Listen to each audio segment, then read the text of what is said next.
If you think you're psychic, maybe you are. Federal studies are being conducted in your community. Would you like to know more? Welcome back to the channel. Today we're getting into the phenomenon of remote viewing. If you're not familiar with remote viewing, it's a method where a trained individual called a viewer uses their subconscious to gather accurate details about a target. This target could be a person, a place, or an object without any physical sensory data. The target could be across the room or across the planet. And the viewer often works blind, given only random coordinates like numbers or letters to focus their mind. The data comes as impressions, flashes of shapes, textures, or concepts, which are recorded systematically. The CIA, which funded much of the modern research, described it as tapping a signal, a stream of information from an unknown source accessed through mental discipline or a sort of connectivity to the collective consciousness. This isn't a new idea, though. Remote viewing's origins trace back to the ancient practice of scrying, where seers sought visions of hidden truths. In Sumeria, around 3000 BC, priests used polished obsidian or oil-filled bowls to glimpse divine guidance for kings, advising them on everything from wars to crop yields. In ancient Egypt, oracles in temples like Thebes and Karnak peered into sacred pools to predict enemy movements in a time of war or natural events along the Nile, such as the flooding. The Greeks elevated this to an art form at places like Delphi, where the oracle delivered prophetic insights that shaped decisions for city-states and empires. People took this very, very seriously back in the day. Kings and emperors, from Alexander the Great to Julius Caesar, really took this stuff seriously. The Romans continued this tradition, with augurs interpreting natural signs. By the medieval period, Christian mystics like Saint Hildegard of Bingen recorded very vivid visions that resemble modern remote viewing reports. Detailed, structured, purposeful. Across these cultures, scrying wasn't just spiritual, it was a practical tool for survival and strategy, a way to access knowledge beyond the five senses. This suggests humans have long recognized a latent ability to perceive what's hidden, being able to refine it through ritual and focus. Interestingly, remote viewing shares traits with what we would call a type of intuition or danger sense. You've likely felt it yourself, that gut instinct warning you of trouble before it happens, like avoiding a car accident or sensing a bad choice that might lead you down a cascading effect. Scientists link this often to interception, the brain's ability to process internal signals, but remote viewers and ancient seers argue it's more than that. They describe it as a primal mechanism honed by evolution to detect threats or opportunities beyond immediate perception. Remote viewing, then, is like amplifying this instinct into a controlled, repeatable process. In the modern era, where remote viewing became a government tool, in the early 1970s, the Cold War drove the US to explore some unconventional intelligence gathering methods. Reports had surfaced that the Soviet Union was investigating psychic phenomenon for espionage purposes. The CIA in turn responded by funding research at the Stanford Research Institute, or SRI, in the state of California. Starting in 1972, the physicists Russell Targ and Harold Puthoff began experiments to test whether humans could accurately describe distant locations or objects without sensory clues. Their early results were striking. Subjects consistently were able to provide details that matched these hidden targets. This led to the creation of the infamous Project Stargate in 1978, a classified U.S. Army program with millions in funding. For over 2 decades, Stargate trained operatives to remote view Soviet military installations, locate hostages, and even track lost aircraft and missing people. Declassified documents reveal successes. If you've ever heard of the Hunt for Red October, you ever seen the movie, that was the way they found it with remote viewing. This program ran until 1995, which some critics will say because it didn't produce good results, but when you look into the actual politics and stuff of that, it's kind of a political thing. It's congressional funding, and who can say if the program ever really went away or if it just morphed forms, as is the case with a lot of government initiatives, right? Within Project Stargate, a key component for building the viewer roster was the Gateway program, developed by the Monroe Institute and extensively evaluated by the CIA. This initiative, often referred to as the Gateway Experience or Gateway Process, utilized binaural beats and hemisync audio technology to guide participants into a deep altered state of consciousness. Hemisync, very simply put, is using audio waves to sync up both hemispheres of your brain. For instance, there are some sounds that the human brain can't understand. You can't hear through ears. However, Monroe found out that if you play, let's say, a sound at 3 hertz in your left ear and a sound at 6 hertz in your right ear, your brain will kind of intuitively synthesize 4 hertz, and you'll be able to recognize and hear that. And this process, through a bunch of different variations, will help sync the brain hemispheres together. The Gateway program served as both a training tool and a screening mechanism. Prospective viewers underwent sessions to determine if they could reliably enter these states where subconscious barriers dissolve and intuitive data flows more freely. Those who progressed quickly demonstrated vivid, coherent impressions during guided visualizations or simple remote viewing trials within the sessions. These were flagged as high potential candidates. Some of the declassified reports indicate that Gateway helped identify individuals whose brains naturally attuned to these frequencies, filtering out those whose analytical minds blocked the process. In essence, it was determined that about 1% of the US population was capable of remote viewing, and this program helped to spot those 1% with a raw ability, streamlining the recruitment by revealing who could handle the mental demands of operational remote viewing without a lot of extensive prior conditioning or training. The program was very specific about their recruitment. They targeted individuals with exceptional intuitive abilities, and they looked in specific groups. The first group were the soldiers, particularly those who had fought in the Vietnam War and survived high mortality MOSs like Special Forces operatives. These men seemed to have a type of sixth sense for danger, being able to consistently dodge ambushes or traps through unexplained hunches. The next group were the financial analysts and stockbrokers, people with a knack for spotting patterns and very chaotic data like market trends.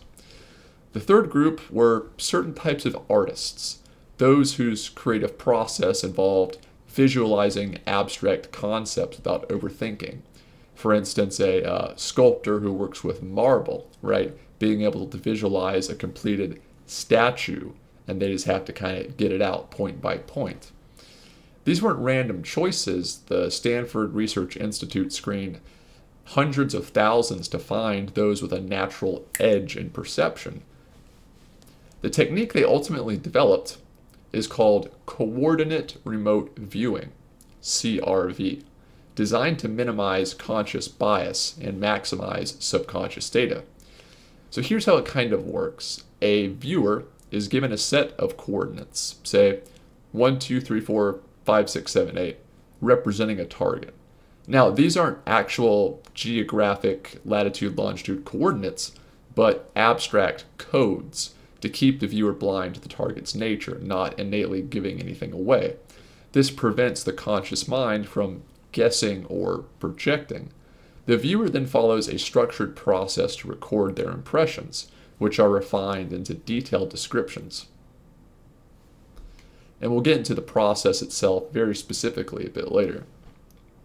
The ability itself is pretty fascinating. Studies suggest that it's about 80% genetic, tied to neurological wiring that may involve the pineal gland, a small brain structure often called the third eye in many esoteric traditions.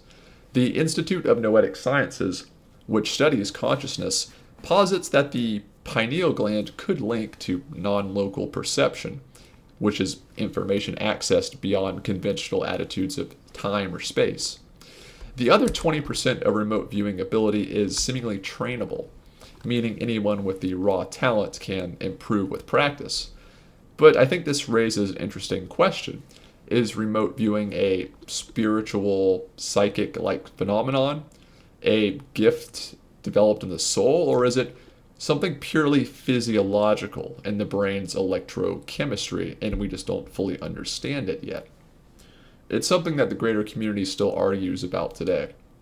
So, the CRV technique itself, as outlined in declassified CIA analyst papers, is built around accessing what's referred to as the signal, a pure stream of subconscious information about the target that's untainted by imagination or analysis.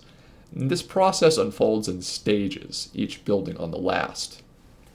Stage 1 is called the ideogram. The viewer hears the coordinates and immediately makes a quick, unconscious mark on a piece of paper. This is a squiggle or a shape that captures the essence of the target. A jagged line might refer to a mountain, a smooth curve could mean water. It's not representative of the image, it's an instinctive impression of the vibe, you might say. This bypasses the analytical thinking mind to try and grab that signal's first impression. This mark is foundational, a kind of snapshot of the target's form. Stage 2 moves on to sensory data. The viewer probes the ideogram asking, what do I sense? What do I feel? What do I see? Sometimes textures like rough or slick, temperatures like warm or icy, different smells, sounds like a hum or a chime. And these aren't guesses, they're trying to iterate upon that initial contact with the signal that pivots and dips. They're direct impressions, trying to, kind of like you're trying to tune a radio to catch a certain station or frequency. Stage 3 is where the viewer sketches the target, noting its dimensions, describing curves, shapes, angles, trying to draw the individual components of the target. If it's a structure or an image or even a document, quantifying it, drawing it, and sketching it as best as they can. The viewer's pen becomes a bridge between their mind and the target. This is an example of that. This is a stage 3 remote viewing where the target was the Hagia Sophia, and this is the stage 3 rendering of that. Pretty close, I think.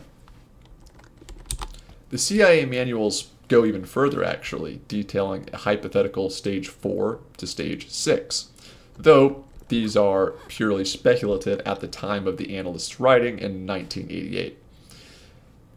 Stages 4 through 6 move from observation of locations to directing intent, then tangible force upon the target. The CIA dossier refers to this as psychokinesis, or PK, with the author suggesting these developments in ability are possible based on a logical progression of metaphysical influence, though no remote viewer ever exhibited such abilities. The documents even go into the applied training regimen that the remote viewers went through. Those with the natural ability, that 1%, often start very strong. Early sessions can yield uncanny accuracy with 70 to 80% correctness, shocking a lot of the analysts at the CIA. This is almost always followed by a slump, a long series of failures, sometimes lasting months and tens of 20s of sessions, as the conscious mind interferes, second-guessing the signal. This is often called the true rate phase, where eventually performance stabilizes at a lower baseline, typically somewhere between 50 to 60% accuracy some of the time. Without rigorous training, viewers can climb to a certain kind of skill plateau, hitting their natural consistency. But keeping this up and improving seems to require a lot of mental discipline, daily practice, and pushing through frustration. So let's talk about some of the pioneers who shaped this field.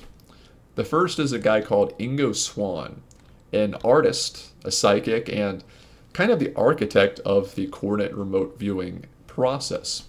In the 1970s, he worked with the Stanford Research Institute to formalize the technique, achieving feats like describing Jupiter's rings well before NASA's Voyager probes confirmed what they actually looked like in 1979 in clear detail. He was kind of the grandfather of the program, training a lot of the military personnel at Fort Meade, which was kind of the base of operations for the later Stargate and Pentagon programs.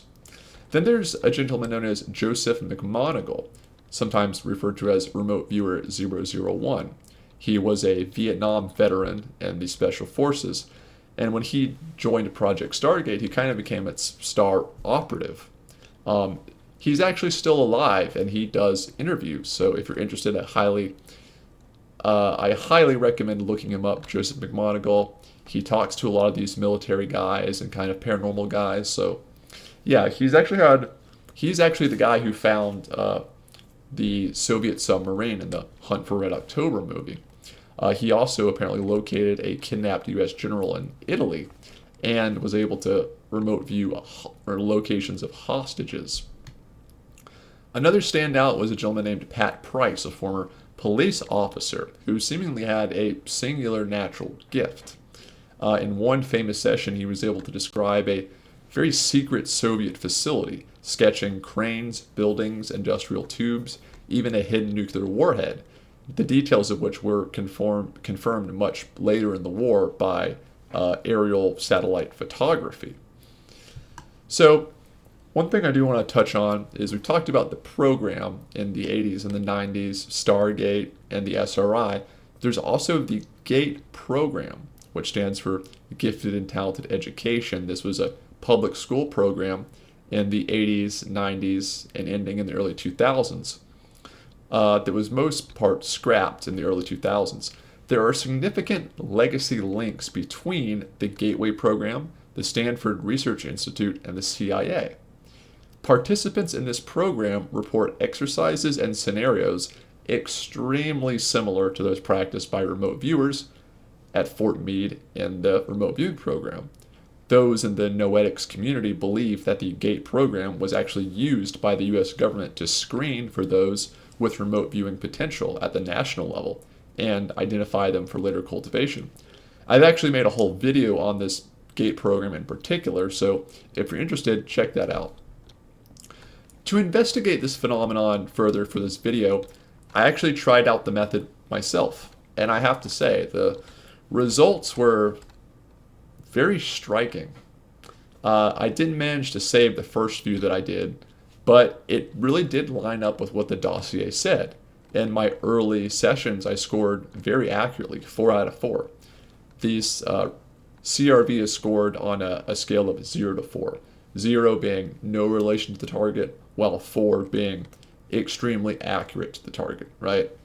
And after doing 3 of these and nailing it, I absolutely whiffed on the next 13 to 20. Just 0s and 1s, the occasional 2s, right?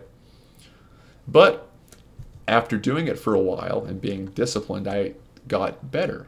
I got quite a bit better, and I can show you the last couple that I did this week. So, this is one of the ones here. Let me enlarge this a little bit. So, the target is this mountain range here. As you can see, it's like a mountain and there's a road going through it. And the first stage was the ideogram. So I felt something kind of jagged. So I drew this little swoosh here. And then slither, jagged, rocky, gravel, valley, supplanted. And that's what I kind of feel. And if you look at that, it adds up. The mountains are jagged. It's bisected by this road. And I said, I thought, maybe it was a railway or something. But if you look, the perspective is a bit different. I'm kind of coming at it from the side view, but it is this image. There's mountains on this side. There's a road running through it. There's a forest on either side of it. It's pretty frightening how close it is, honestly. Here's another one that I did recently. This is this is a beach. And you can see this is the point of view here, and it's kind of looking out at I drew waves and water in blue, right? And I said beach, waves, wood, sterile, vacant. And that's pretty much exactly what it is from the point of view looking at. And you see here it says AOL, Venice Boardwalk. An AOL in the CRV process is analytical override. It's when you're trying to connect the signal, but your conscious analytical mind forces an image of the dissonant parts of data, which is what you try not to do. You try to let it come together organically and not force it. And sometimes your mind will take the image of something that you've seen before. For me, I was getting images of water, beaches, undulation, and I thought, Venice Beach in California. But I was able to recognize this was an analytical override, and I was able to put it forth and kind of stave that off and understand it. This is another one that I did here. This is a picture of a bug, a fly, and it's super close zoomed in. And my image here is kind of striking as well. You can see I drew the head of the fly with the compound eyes, the proboscis, the antenna and the feelers here, and a pretty my drawing is my artistic skills are not good, but you could argue this is a pretty apt representation of absolutely blind, just these numbers, which don't really represent anything, right? Honestly, I can't quite explain these results. But let's talk about the stats, right? Could this all just be random nonsense? Could people just be getting lucky? Could I have just got lucky? Well, it's hard to say that. We went over Joe McGonigal earlier, probably the most well-documented remote viewer that the public knows about. And by his own verified account and admission, he was only about 43% accurate. Which is not to say that the method only worked 43% of the time, but that only about 43% of his sessions were considered 4 out of 4 hyper accurate. From experience, I can understand this. It is a difficult process. The active mind wants to override the signal, and if one is not hyper focused in a clear and unaffected mental state, it can be more difficult to keep the true signal clear. For instance, in terms of the stats, if you were running an experiment where the target pool was 100 images sourced exclusively from national parks in the US in Big Bend State Park, right? A study participant would probably catch on pretty quickly and start being able to guess the images once he kind of realized, oh, this is all rock terrain, this is all mesa, this is all scrub brush. It's probably from some location where this is, so if I just guess common features, I'll get it. Right? That would be explainable and it would be debunked. But that's not at all how these double-blind CRV studies worked. The target pools were millions and millions of different images. Everything from industrial parks to pictures of balloons, individual real people, landscapes, artist drawings, paintings, documents, and, everything you can imagine, right? Extremely vast. And that's what the remote viewing practice target pools are for as well. So out of the 50 or so remote viewings that I've done, about 37% of the time I've gotten 4 out of 4 hyper accurate. But those times are utterly chilling in their specificity and detail. The other ones, where it's 1 out of 4 to 3 out of 4, I could take or leave those. honestly. To summarize, is remote viewing real? Well, the US government certainly thought so. They spent billions of dollars and 40 plus years on these programs. And you could say, oh, that's just like the space race. They saw the Soviets doing it, so they had to compete, even if they thought it was nonsense. Which is a fair point. That's a fair point. But if you read the declassified CIA documents where the analysts go over the stuff, they seem convinced. Now, after going through the process and doing about 50 remote viewings, does the CRV process work as outlined in the declassified CIA dossier, you may ask? Yes, with an asterisk.